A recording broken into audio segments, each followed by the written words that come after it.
Hey guys, it's Jesse here, and the Bills picked up a very close, nail-biting dub against the Browns. Now, we had the complete opposite of a game this week than we did last week.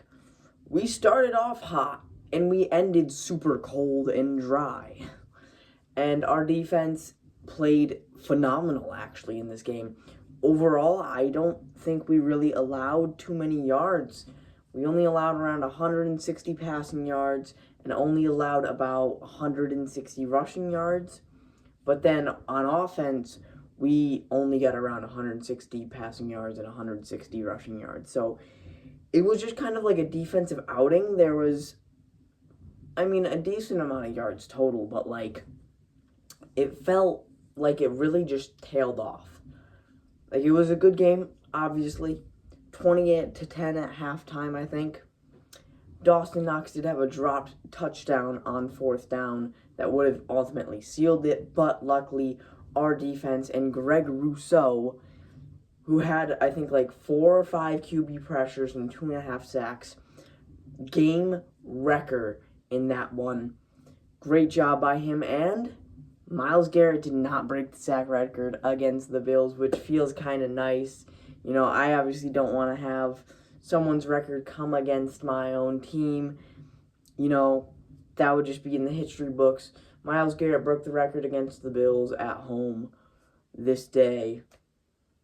And, we were able to get the dub, 23-20. James Cook, as expected, balled out. And Keon Coleman and Gabe Davis were inactive for this game. Josh Allen only had around 130 yards. I think it was mostly to Jackson Hawes and Khalil Shakir and Jimbo's 2 tuds. He was definitely the game changer with that big, long touchdown run. He has a case for OPOY this year. And then Josh Allen took a very, very stupid sack once and hurt his ankle or something and got x-rays at halftime. Luckily, that is A-okay. But then Jordan Poyer catching that dropped interception and Joey Bosa getting his hands up there to allow Daquan Jones to get an interception. We got a big man pick and got a safety pick. So that was very nice. And our defense just really showed up. They didn't allow much. Jerry Jeudy was a non-factor. It was mostly Harold Fannin. Quinshon Judkins was doing good till he really got injured, which looks super bad. And that just sucks because he's a young player and getting injured right before the end of the season. It's like, now that's going to affect him to start next season.